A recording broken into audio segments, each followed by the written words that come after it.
अस्सलाम वालेकुम dear friends, मैं आपका भाई Abbas Ali Chadar, advocate from Chadar law chambers, a law firm at 9 fan road Lahore. आज हम पढ़ेंगे caretaker setup, caretaker governments in Pakistan.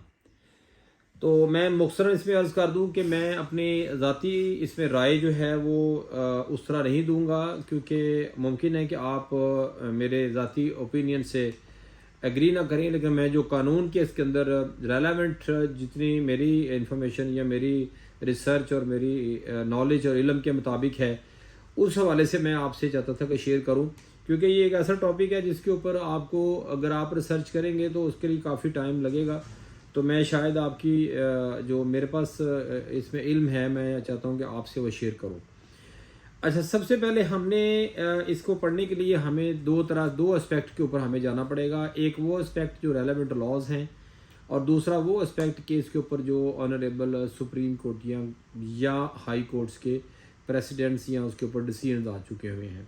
सबसे पहले तो हम कानूनी जो इसके ऊपर कानूनी जो प्रोविजंस ऑफ लॉ मौजूद हैं वो हम पढ़ेंगे।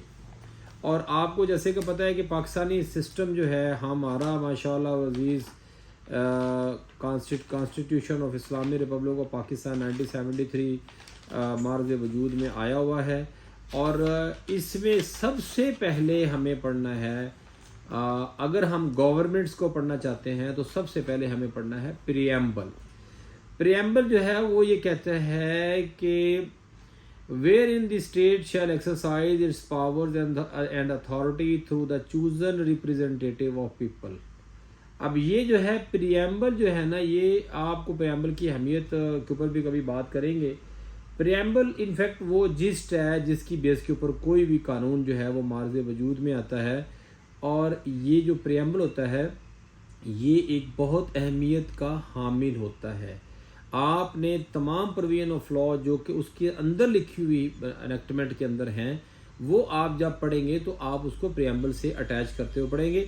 तो प्रियम्बल ये कह रहा है, रिमेनिंग अदरवाइज और भी कुछ चीज़ें वो कह रहा है, जैसे कि इसमें जो सुप्रीम लॉ है वो अल्लाह का कानून जो है वो इस्लामिक लॉ ही सुप्रीम होगा।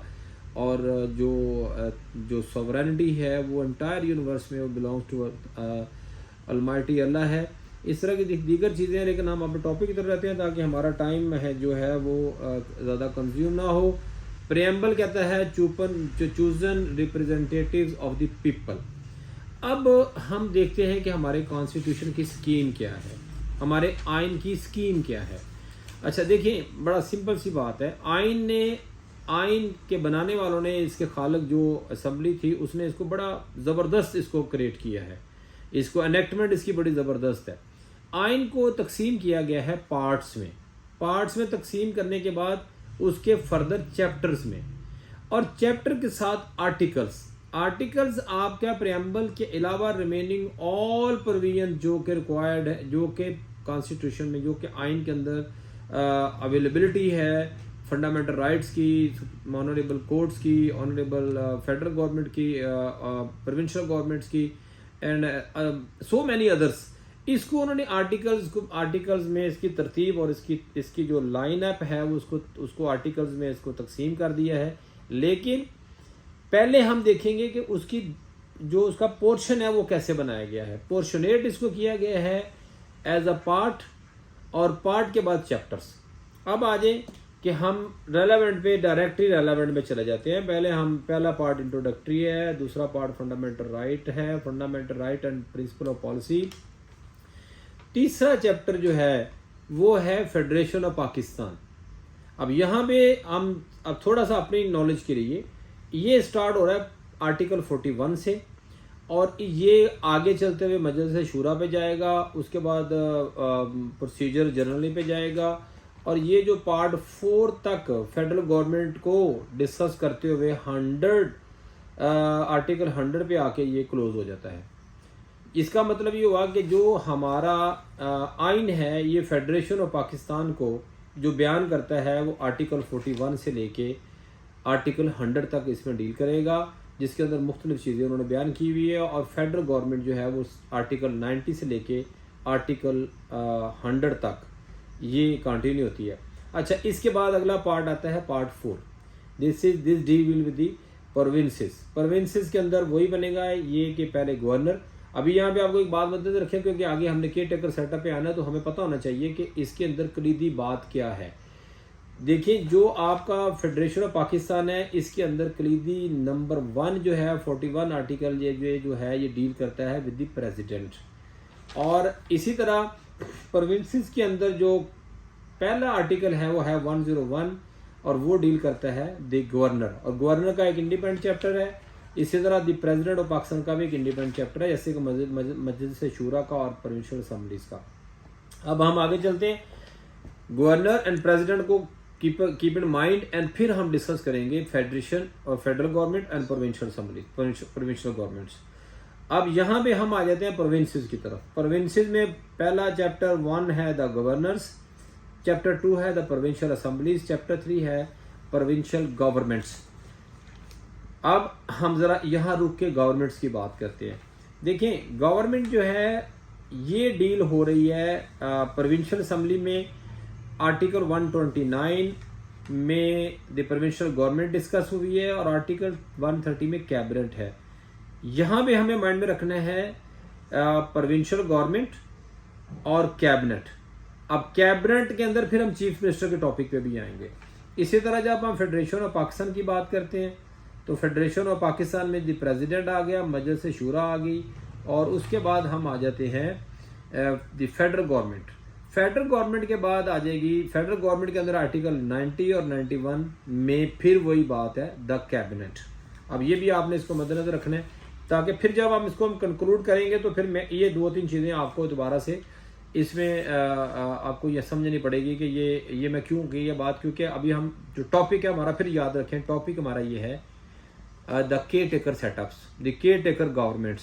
तो केयर टेकर गवर्नमेंट्स के लिए समझना पड़ेगा कि इनफैक्ट गवर्नमेंट की डेफिनेशन आइन के अंदर क्या है, और केयर टेकर सेटअप को गवर्नमेंट में कैसे समझा जा सकता है और किस हद तक समझा जा सकता है।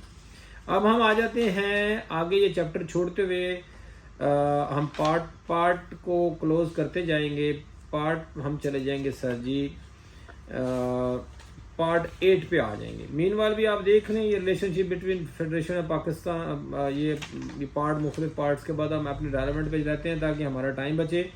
पार्ट 8 जो it is very important part, ये है इलेक्शंस के मुताबिक, और ये आर्टिकल 213 से स्टार्ट होता है और ये आके क्लोज हो जाता है आर्टिकल 226 पे, और 227 के आगे 228 जो है वो हमारा इस्लामिक प्रोविजन आ जाती है, इमरजेंसी की प्रोविजन, वो भी हम डिस्कस करेंगे इसके बाद।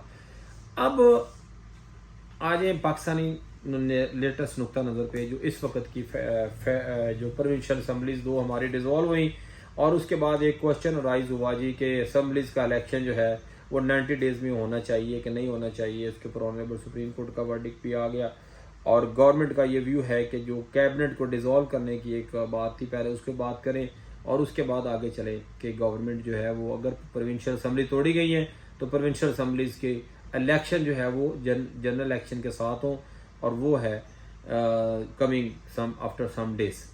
अब आ जाए कि ये केयर टेकर सेटअप बने कैसे।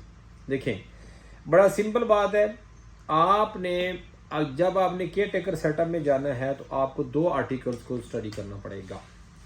एक आर्टिकल है my dear brothers article 58, this is a dissolution of national assembly, और दूसरा आर्टिकल है आपका रेलेवेंसी है, I am sorry to say, please give me 1 minute, article 112 dissolution of provincial assembly. ये 2 आर्टिकल ऐसे हैं जो डील करते हैं डिसोल्यूशन ऑफ असेंबलीज के साथ। अब हमें ये फर्क माइंड में रखना है कि डिसोल्यूशन ऑफ असेंबली एक डिफरेंट चीज है और टेन्योर एक्सपायरी एक डिफरेंट चीज है। डिसोल्यूशन जो है वो हम अगर इस पे चले जाएंगे तो फिर एक अलग डिबेट चली जाएगी। Dissolution by the request of the chief minister and as well as by the prime minister, dissolution जो है वो पाकिस्तान में हो सकती है।